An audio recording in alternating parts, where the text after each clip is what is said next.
अस्सलाम वालेकुम। अब हम जो मेन हमारे पास टॉपिक है वो है एटम की डेफिनेशन क्या होगी।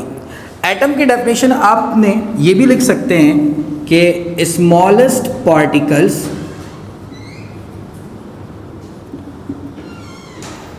जैसे कि आपको लास्ट क्लास के अंदर हमने बताया था कि smallest particles of a matter या smallest particles of an element,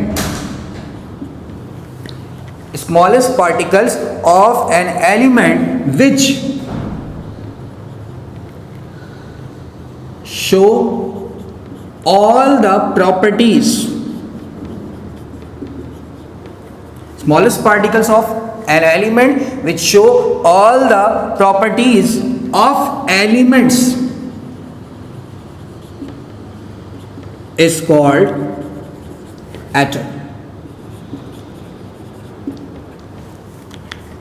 9th class के हवाले से ये डेफिनेशन जो है वो ठीक है, ये भी आप मेंशन कर सकते हैं, लेकिन मैं थोड़ी सी बात आपको और एक्सप्लेन करके बताना चाह रहा हूँ और एक्सप्लेन करके ये बताना चाह रहा हूँ कि मैं ये लिख सकता हूँ कि an atom is an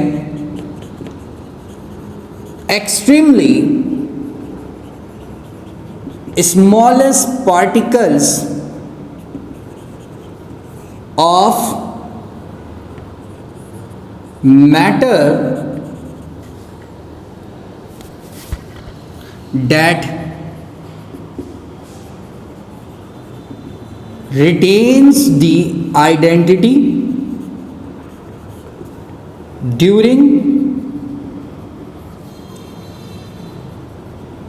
chemical reaction।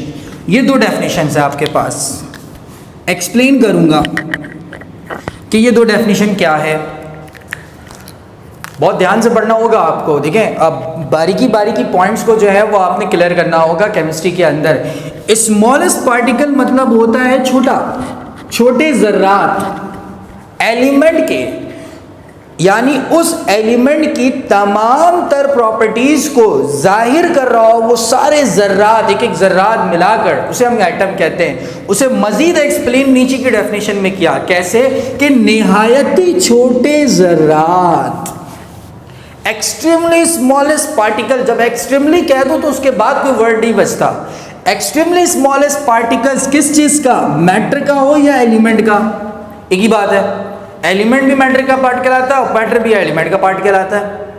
तो smallest, extremely smallest particles of matter that written, green से मेंशन कर रहा हूं, रिटेन किसी चीज को कहते हैं हम बरकरार रखने को, यानी किसी चीज को बिल्कुल कायम रखना, उसे तोड़ ना पाए, रिटेन रखे अपनी आइडेंटिटी, अपनी पहचान को केमिकल रिएक्शन के दौरान।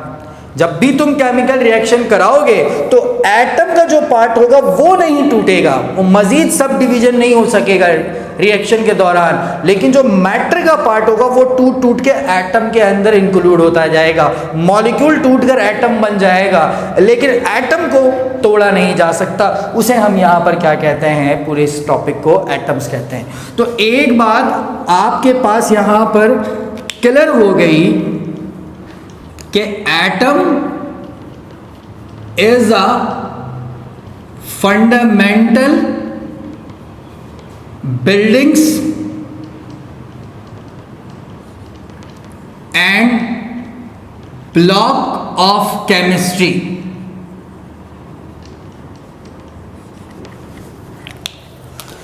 एटम फंडामेंटल बिल्डिंग्स है केमिस्ट्री की, एटम के बगैर कुछ नहीं हो सकता। एग्जाम्पल्स के तौर पर, फॉर एग्जाम्पल मैंने एक एग्जाम्पल लेना, वो एग्जाम्पल मैं डेली रूटीन पर ले रहा हूं। मान लिया ऐसा कि ये है मेरे पास एक बिस्किट,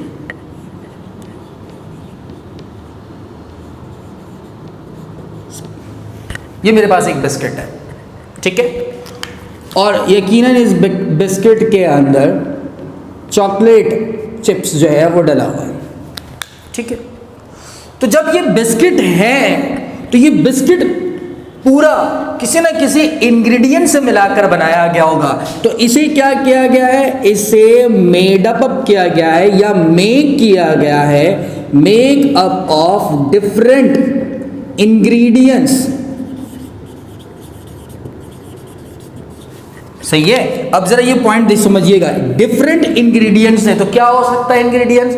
मैं एग्जांपल्स के तौर पर ले रहा हूं, पहला इंग्रेडिएंट्स वेट, ठीक है। सेकंड इंग्रेडिएंट्स मैं ले लेता हूं शुगर, थर्ड ले लेता हूं ग्लूकोज ETC। अब ये सही है या गलत है इस पे हम नहीं जा रहे, हमने मान लिया कि बिस्किट हमारे पास क्या है, उसे बनाया गया है इंग्रेडिएंट से मिलाकर। अब इस इंग्रेडिएंट्स में जो शुगर है, शुगर का फॉर्मूला होता है C11H22O12 या C12H22O11।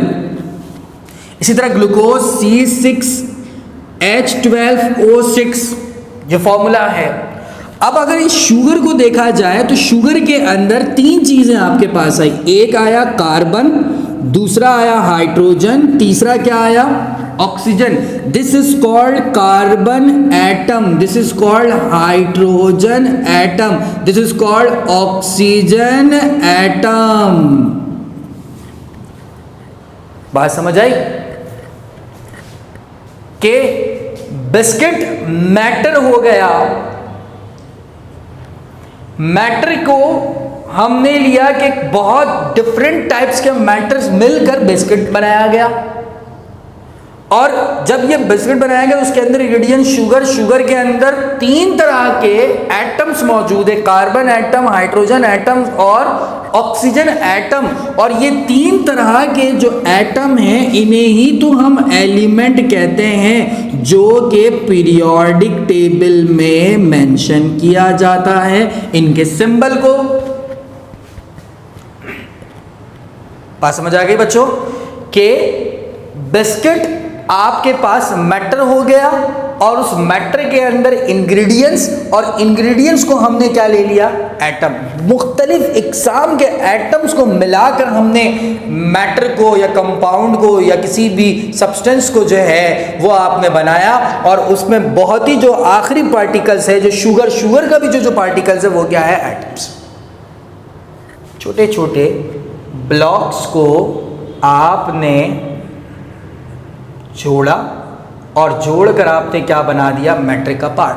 आसान कर दिया मैंने अब आपके लिए कि एक ब्लॉक है, एक एटम, दूसरा एटम, तीसरा एटम, चौथा एटम, पांचवा एटम, छठा एटम, सातवां एटम, इन सब को मिलाकर हमने यहां पर क्या बना लिया, हमने यहां पर बना लिया एटम्स।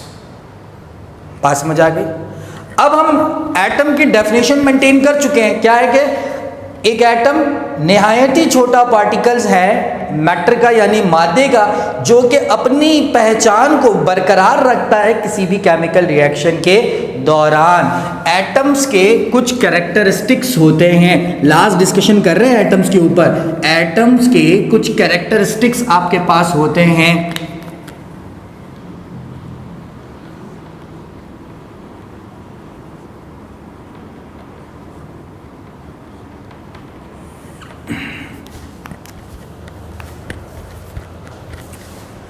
एटम की सबसे पहली जो कैरेक्टरिस्टिक्स है कि जो एटम है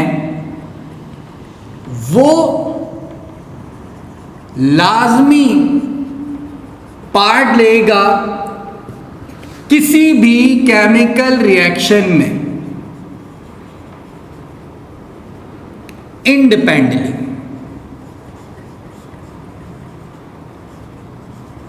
स्पेल बता देता हूं, ATOMTAKES, atom takes a part in a chemical reaction independently. जब भी इलेक्शन की बात की जाएगी, जब भी इलेक्शन की बात की जाएगी तो तमाम सियासतदान इलेक्शन के अंदर पार्ट बनते हैं। जब भी केमिकल रिएक्शन की बात की जाएगी तो तमाम एटम्स जो हैं वो उस केमिकल का पार्ट बनेंगे। क्यों? क्योंकि एटम एक रिएक्शन के दौरान इंडिविजिबल पार्टिकल्स है, रिएक्शन के दौरान इंडिविजिबल पार्टिकल है, लेकिन उसके डिविजिबल पार्टिकल्स होते हैं। ये बात याद रखिएगा, ठीक है। पहला पॉइंट्स आपके पास ये हो गया। सेकंड पॉइंट्स बच्चों आपके पास ये हो गया कि एटम्स के पास सब एटॉमिक पार्टिकल्स होते हैं। सब एटॉमिक पार्टिकल्स क्या होता है? और एटम्स के पास फंडामेंटल पार्टिकल्स भी होते हैं। फंडामेंटल पार्टिकल्स दो बातें लिखी हैं। एक मैंने लिखा है सब एटॉमिक और दूसरा मैंने क्या लिखा है? फंडामेंटल। समझे दो बातें किस तरह से होंगी आपके पास? मैं एक काम करता हूं, मैं बना लेता हूं एक क्लासरूम, ठीक है। इसी तरह से मैंने बना लिया एक दूसरा क्लासरूम। क्लियर है? मैंने कहा कि ये इस क्लासरूम के अंदर ये बोर्ड लगा हुआ है, ये टीचर मौजूद है और इस क्लासरूम के अंदर डिफरेंट स्टूडेंट मौजूद हैं और हमने मान लिया कुछ 8-10 स्टूडेंट मौजूद हैं और इसके अंदर मज़ीद स्टूडेंट मान लिया। इसी तरह से ये भी एक क्लासरूम है, इसके अंदर भी एक टीचर मौजूद है और डिफरेंट स्टूडेंट यहाँ पर क्या है? पढ़ रहे। अभी तो ऑनलाइन क्लास चल रही, जब आप फिजिकल क्लास के लिए आएंगे तो कुछ ऐसा ही रिजल्ट होगा जो कि मेरे पास अभी सामने जो है बिल्कुल खाली मैदान है, कोई भी नहीं है, कुछ चंद बच्चे बैठे हैं बस। अच्छा, अब क्या है, इस क्लासरूम को मैं एटम मान लेता हूं, ठीक है। मैंने एटम लिखा और मैंने ये लिख दिया क्लासरूम। इस क्लासरूम के अंदर ये जो पार्टिकल्स हैं बच्चों, ये सारे जो पार्टिकल्स हैं, ये सारे पार्टिकल्स क्या है? सब एटॉमिक पार्टिकल्स। मैं लिख दे रहा हूं यहां पर, ये सब क्या है? सब एटॉमिक पार्टिकल्स, ठीक है। अगर इस क्लासरूम के अंदर पोजीशंस की बात की जाएगी कि कितने पोजीशन होल्डर हैं, तो आप कहेंगे सर 3 होते हैं पोजीशन होल्डर। एक वो जो फर्स्ट आता है, एक सेकंड और एक थर्ड आता है। तो फंडामेंटल पार्टिकल चाहे एटम का कोई भी पार्ट हो, या ऊपर हो या नीचे हो, ये भी एटम, सारे स्टूडेंट सब एटॉमिक पार्टिकल्स, और इसमें भी कितने पोजीशन होल्डर होंगे? फर्स्ट, सेकंड और थर्ड। तो फंडामेंटल पार्टिकल 3 ही होते हैं आपके पास, इलेक्ट्रॉन, प्रोटॉन और न्यूट्रॉन। इस क्लास में भी 3 ही पोजीशन होल्डर होंगे, 4 पोजीशन होल्डर नहीं होता। जो लॉ है उस लॉ के मुताबिक 3 ही पोजीशन होल्डर होते हैं, 4 नहीं होता। तो इसमें भी 3 पोजीशन होल्डर, इसमें भी 3 पोजीशन होल्डर। मैं बताना क्या चाह रहा हूं? मैं बताना चाह रहा हूं कि सब एटॉमिक पार्टिकल्स की तादाद डिफरेंट हो सकती है, लेकिन कभी फंडामेंटल पार्टिकल्स की तादाद 3 से कम और 3 से ज्यादा नहीं हो सकती। Do you understand my point?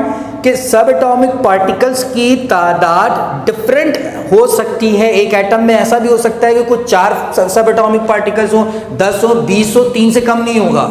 लेकिन एक एटम में ऐसा भी हो सकता है कि किसी में 50 है, किसी में 60 है, किसी में 70 है, लेकिन तीनों में इलेक्ट्रॉन, प्रोटॉन, न्यूट्रॉन लाजमी होगा। तो सब एटॉमिक पार्टिकल्स क्या होता है? जैसा कि आपके पास इलेक्ट्रॉन है, प्रोटॉन है, न्यूट्रॉन है, पॉजिट्रॉन है, मीजॉन है, हाइप्रॉन्स है, क्वार्क्स है, एंटी क्वार्क्स है, उसके चार्जेस होते हैं, लेप्टॉन्स है, ये सारे आपके पास क्या है? सब एटॉमिक पार्टिकल। तो इसमें ऐसा भी हो सकता है इसमें मेजॉन है, इसमें मेजॉन नहीं है, एब्सेंट हो सकता है। तो यहाँ पर ये ज़रूरी नहीं है कि इसमें 25 स्टूडेंट हैं तो ये 25 सब एटॉमिक पार्टिकल्स हो गए, इसमें 30 स्टूडेंट हैं ये तो 30 सब एटॉमिक पार्टिकल्स हो गए। लेकिन 25 में से भी 3 फंडामेंटल हैं और 30 में से भी 3 ही फंडामेंटल पार्टिकल्स हैं। तो यही एटम की मेजर कैरेक्टरिस्टिक्स होती है बच्चों, क्या कि एटम जब भी रिएक्शन के अंदर जाएगा तो लाजमी पार्ट होगा, रिएक्शन का लाजमी पार्ट होगा, एटम रिएक्शन का लाजमी पार्ट होगा,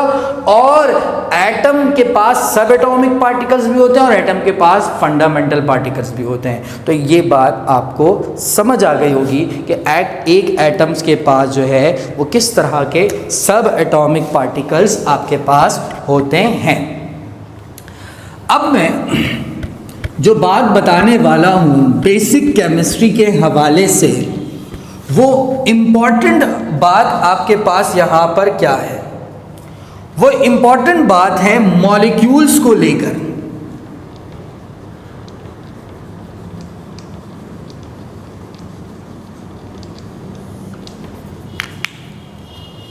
इंशाल्लाह नेक्स्ट लेक्चर के अंदर ये पूरा बेसिक टॉपिक हम ख़त्म कर लेंगे, तो मैं आपको बताऊंगा क्या क्या आपने कवर कर लिया है और किस चैप्टर के अंदर था और क्या क्या चीज़ें आपने कवर कर लिया है। तो मॉलिक्यूल्स क्या होता है, देखो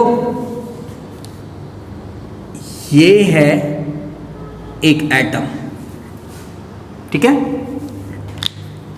ये है एक दूसरा एटम और ये है आपके पास एक तीसरा एटम, ठीक है। एक एटम, दो एटम, तीन एटम्स हो गए। मैंने ऐसा मान लिया कि यहां पर दो एटम हैं, ठीक है। कैसे? मैंने कहा ये जो रेड वाला एटम है ना, ये है कार्बन एटम या hydrogen atom.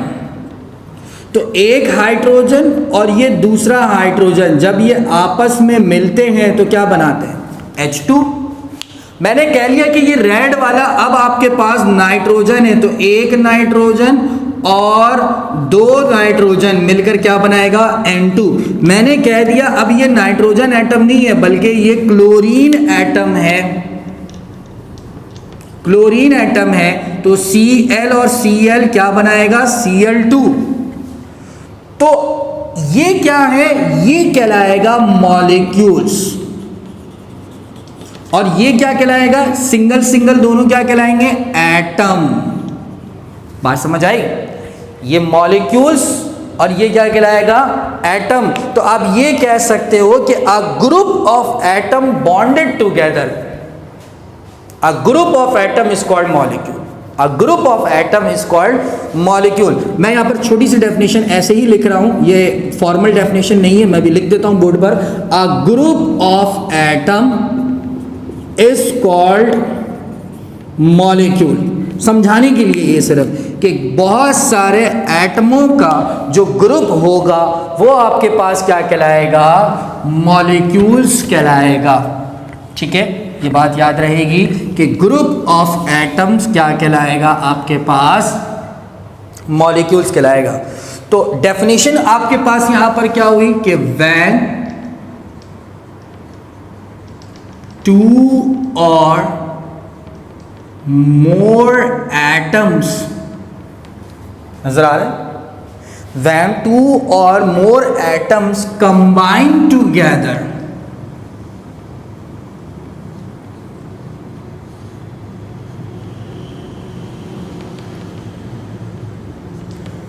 when two or more atoms combine together is called molecule.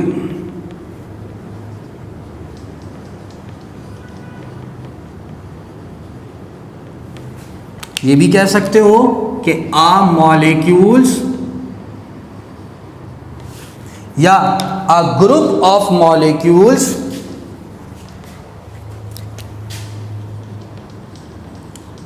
A group of atoms, sorry मैंने मॉलिक्यूल्स कह दिया था, A group of atom combine together। ये आपके पास क्या हो गई? डेफिनेशन हो गई। डेफिनेशन किस चीज की हो गई? मॉलिक्यूल्स की,